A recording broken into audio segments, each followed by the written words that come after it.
Hi guys, welcome back to my channel. If you are new, hello, my name is Mackenzie. Welcome, hit the subscribe button and stick around. Today I'm doing one of my most requested videos and I honestly don't even know what to title it yet, so whatever you guys clicked on, I'm glad that it worked to lure you in. But I get questions all the time on how I manage my life, how I'm able to get everything done, how I stay so organized, and how I am able to work 40 hours a week while taking 16 plus credit hours in school, still, you know, managing to work out, hang out with friends, be in extracurricular activities, all that kind of stuff. So I've done a few different planner videos and I have a planner video coming up for the new semester. My semester actually starts on Tuesday. I believe it's the 18th that it starts, but in the meantime I kind of just wanted to sit down and share some of my like general organization tips, things that I really swear by that aren't necessarily completely planner related. I'm so excited for today's video because it actually is a collaboration with one of my sweet friends here on YouTube, Taylor. She is the one who manages the YouTube group that I'm a part of that meets every Monday on Zoom. I absolutely love her to death, and she is going to be sharing some more organization tips and trying to plan out every minute of her week over on her channel today. So I will leave her video linked down below and all her details here on the screen so that you guys can subscribe to her and check her out. She is the best, and I really want to point out at the very beginning of this video that even if I tell you every single thing I do and you try to do the same things, we are different people. We have different lives, and so organization and planning works different for everyone. It's kind of the same thing as if we all ate the exact same foods and did the exact same workout, we would still all have different bodies. Honestly, the same is true when it comes to organization and planning. So what works for me, it may need to be tweaked to work for you, but either way, I hope you guys enjoy this video. And without further ado, let's hop right on in. I know I said this wasn't gonna be a planner video. I promise you it's not, but I do want to talk about my planner just a little bit because it really is the key to my organization and how I am able to get everything done. It's so important to write down everything. I pretty much write everything down on a hard copy, and then I also have a digital copy of most things that I do. I don't keep a digital calendar, like I don't use Google Calendar or anything like that, but when it comes to my to-do list, my goals, my intentions, all of that stuff is also written on my computer. But this is the planner that I use. It is called the Happy Planner from Create 365. I've used their planners for a few years now, and I use the size big horizontal. This is what a monthly spread looks like, and then weekly spreads just look like this. My camera's like really washed out right now, but it kind of goes along with my very first tip, which is to start planning out your intentions.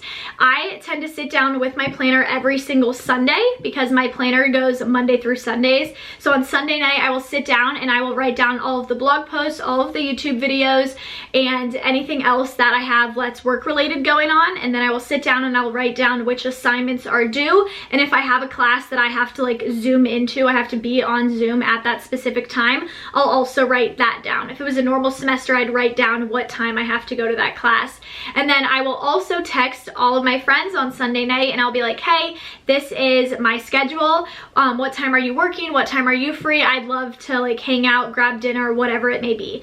And they'll send me their schedule and we'll try to find a time, and I pretty much will write everybody in on that Sunday. I use my planner every single day, but I use it a little bit differently each day. So on Sundays is when I do that giant weekly spread. You guys see me talk about these a lot in my vlogs, and then when it comes to a day, I like to sit down and just make what I call a rough sketch. So basically a rough sketch is just a to-do list, and I do one of these every night before I go to bed for the next day. Sometimes I do these on my computer and I just do it digitally. Sometimes I write it down on paper. I find that writing things down on paper makes me more apt to actually check things off because it's so satisfying getting to cross the things off, but whatever works for you. So I will write down everything that comes to mind that I need to accomplish the very next day. Like literally everything. If I need to wash my hair, I will write down wash hair on this list. And in the morning, I will usually take this rough sketch and I will make a set to-do list for the day. And I will plan everything out hour by hour. I'll say wake up 8 o'clock, make bed 8:30 to 9, get ready 9 to 9:30. Like those are just examples of times, but you know what I mean. And I will literally plan out, I will time block every single hour of the day right up until I go to bed. To some people, this is really stressful. That's like too strict of a schedule for them. For me, it works really well, and always having something else on the list keeps me motivated to finish the task at hand.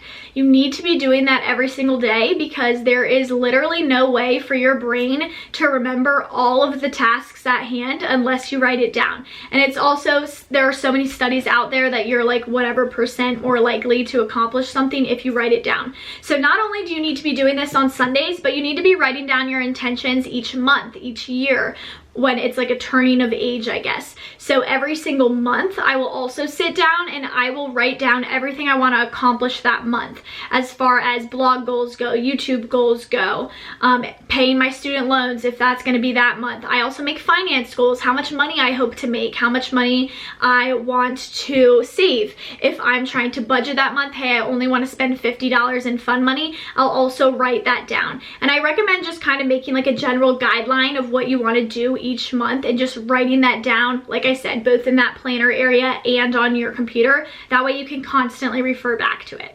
Another way that I stay really motivated, very organized, is always keeping my goals in mind. And I know that this is kind of more relevant, I guess, to the YouTube blogger, influencer lifestyle, I guess, because this is my job and I always am thinking of the bigger picture. Oh my gosh, if I work harder and get one more video up, then that's more views. It's my content's reaching more people.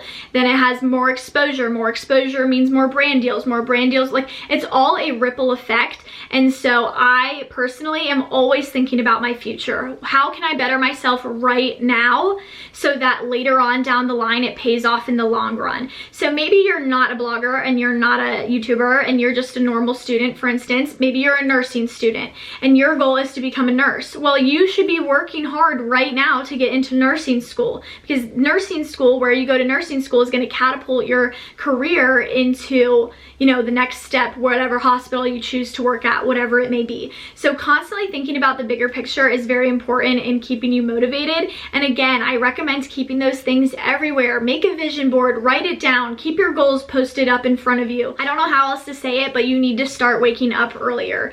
There is so much that can be accomplished in a day when you wake up at 8 a.m. 8 a.m. when in reality is not even that early. If you were still going to in-person classes, chances are you would probably be up at 8 a.m. anyways, but your body needs a full night's of rest, guys. It needs it. You need to be sleeping for 8 hours a day at least. And I know that some people think their body can do different things. They're like, oh, like I only really need 5 hours of sleep. But at least for me personally, like I have to get that full night's of sleep or I am just going to accomplish nothing the very next day. I've been taking it a little bit easier since I've been home for winter break, but come like getting back to school, everyone has the same 24 hours in a day. What you choose to do with it is up to you. So if you want to take hold of your life and if you want to push harder and make that next step in your career and you want to be a better version of yourself, you have to be willing to put in the work. And oftentimes that means going in early and staying late. Whether you're working from home, you're an athlete, you're an influencer, whatever it may be, that statement right there is so relevant. You get out what you put in. So wake up earlier and get things done. It will not only make your life feel more organized, but I promise you it gets easier with time. Next up is to find a system that really works for you. So I mentioned in the planner portion that I text my friends on Sundays and I try to make a majority of my week's plans on that day. Don't get me wrong, I am in college. I try to do spontaneous things and I do, you know, randomly agree to go get ice cream at 10 o'clock from time to time too. That is so important as well. You're only in college once. You only get those 4 years, so make the most of it. But at the same time, you have to be self-disciplined, and I'm one of those people that if I don't write it down, it's just not gonna get done. So that is kind of why I try to make plans with my friends on the weekends. That way I still make an effort to see them, because believe it or not, social interaction is so important. You need to actually mix in a social life with your work and your school or you're gonna burn out. It's just a reality. You have to leave time for fun, especially when it comes to your friends. You're gonna need that support system, especially if you are in college and you're away from like your hometown, your family, people that know you really, really well. So always, you know, that social aspect, but do it in moderation. That is how you don't let your social life take over everything else. You have to know when to say yes and when to be able to say no. This also means splitting up my work and school schedule. So my freshman year of college, I did things a little bit differently. I only had classes on Tuesdays and Thursdays. And so Mondays and Wednesdays, I would literally spend the entire day writing blog posts, filming videos, shooting photos, freelancing, and then on, like, for instance, Friday, Saturday, Sunday, I would do all of my homework, complete all my assignments, my quizzes, all that kind of stuff. And that worked wonderfully for me freshman year. This year, things are obviously a little bit different because all of my classes are online. So for me, I took 6 classes last semester, and 2 of them were like a class I had to Zoom in. Like, I had to sit down and attend class, and that would be from 11 until 1:30. And so I would wake up at 8 a.m. and I would complete blog work in the morning. I would link items, I would respond to emails, work on a blog post, get ready, and then I would sit down and I would attend class from 11 to whatever time. And then after that, I would just crank out schoolwork for the rest of the day. I'm someone that really likes to just, once I'm in the zone, I'm in the zone. So I would spend, you know, after I got out of class from 1 o'clock until dinner time, working on all of the assignments, all of the quizzes. The classes that I didn't have to attend usually would give me like a 1-hour lecture to listen to. I would take notes on that. There would maybe be a quiz and an assignment to go with it, and I would crank all of that out. And then, so I would do that on Tuesdays and Thursdays because those were the days I attended the classes. And then on Wednesdays, I would sit down and crank out all the rest of my schoolwork.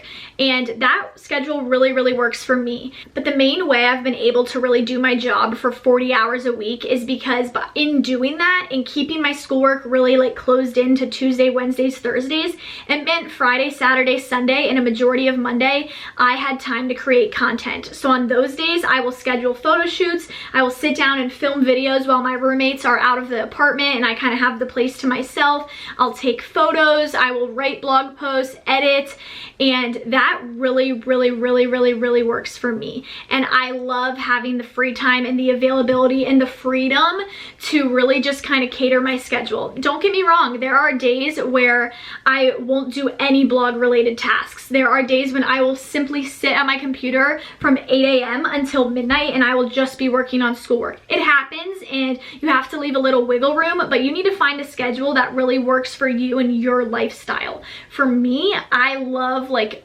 doing all the same task for a long period of time. I hate going, edit video, complete assignment, attend class, write blog posts. Like, I don't like going back and forth. I don't even know if I'd call this a tip, but like another rule of thumb for me is to save low intensity tasks for nighttime. Not only is it dark outside, so you don't feel guilty doing your laundry when there's no daylight, but B, your brain like actually works like that. You know, at the end of the day, you're kind of tired. So don't save that really important 20-point quiz for 7 o'clock at night when you've already been staring at the computer screen for 8 hours. That I like to save like tasks like editing videos or linking items, choosing new items for a collaboration, which is basically just online shopping. I tend to save those tasks for after dinner, after shower, when I'm like winding down. I kind of just want to sit on my couch, maybe watch some TV, chit chat with my roommates in the background. My computer's like sitting here with my talking points, so if I keep looking over here, that's why. And I kind of just want to read this right off the screen. So this is something that I do that I don't necessarily recommend people do, but you know, it's something I do and you guys want to hear how I'm able to manage it all. So this is, you know, this is it.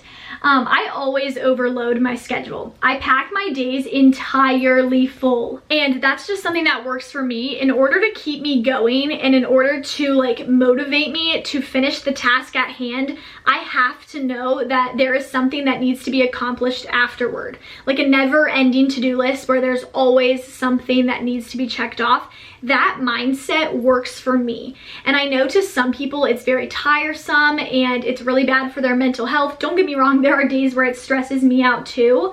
But for me at least, it like gets me motivated to complete my schoolwork and to finish taking those notes by 3 o'clock because I know at 3:15 I need to start editing a video because it's for a brand and that brand is counting on me. And then I'm motivated to edit that video and not sit on TikTok for 3 hours because I know that I need to finish that video by 5 o'clock because I made plans with a friend at 5:15 to go get dinner and I don't want to let them down either. And so that's like kind of what my life is like. It's just like a constant, not trying to please someone else, but it's working on your time for someone else's tasks. box, if that makes sense. Like, your teachers are counting on you. My bosses are counting on me. My friends are counting on me. People are holding you accountable for your actions, and overloading my schedule like that is just like kind of the way that I guess I get it done. You must make habits. And I get a lot of comments from you guys saying, oh, your vlogs are all the same, or I feel like you're showing us the same stuff. Like, don't you ever do anything different with your day? Well, not really. A majority of my days are the same because you accomplish things when you make healthy habits, good habits. It takes 21 days to make a habit. So if you started waking up at 8 a.m. and you started hitting the ground running, maybe you went to the gym, then you ate something healthy, then you sat down and did schoolwork, then you hung out with a friend for an hour, and then you worked on blog stuff. If you do that every day for 21 days, it's just going to become so habitual. It's literally a routine in your head. Like, your brain is programmed, this is what I have to do. And that is how I'm able to keep up with my blog posting schedules and my YouTube schedules, is because I've been doing this for 5 years. So my brain knows nothing different. Like, I wake up on Sunday morning and I'm like, oh my God, I gotta get a weekly wrap up. It's Sunday. What else would I do on a Sunday? And that's really just what it comes down to. If you have a habit for something, accomplishing it is going to become so much easier. And guys, I hate to break it to you, but I can sit here and give you all the tips and advice in the world. You can go out and buy the exact same planner, the exact same to-do list, and you can follow everything step by step and still not accomplish things. Because at the end of the day, your mind, like, you are in charge of making the difference in your life. So if you want to take hold of those 24 hours and you want to get things done, you will make it happen. I'm a really self-motivated person. I have a lot of intrinsic motivation. Some people are motivated by extrinsic things. So what that means is, like, maybe tell yourself, if I am able to stick to this plan every day for 30 days, I will treat myself to that new pair of shoes at the end of the month. Some people are motivated by outside factors, and there's nothing wrong with that. I'm more like motivated by, like, oh my gosh, if I keep doing this, my life can reach this, and then I can achieve that, and then I'll be here, which is really where I want to go. And so you have the power to do it. I promise you guys, take hold of your life and get organized, get motivated, get excited. It's going to be a really good semester. I've got a good feeling about this one, and about 2021 in general. It can only go up from here. I hope you guys enjoyed this video. Don't forget to check out Taylor's, and if you enjoyed and you're not subscribed already, make sure to hit that button. Love you guys, and I'll talk to you in my next one. Peace out, Girl Scouts.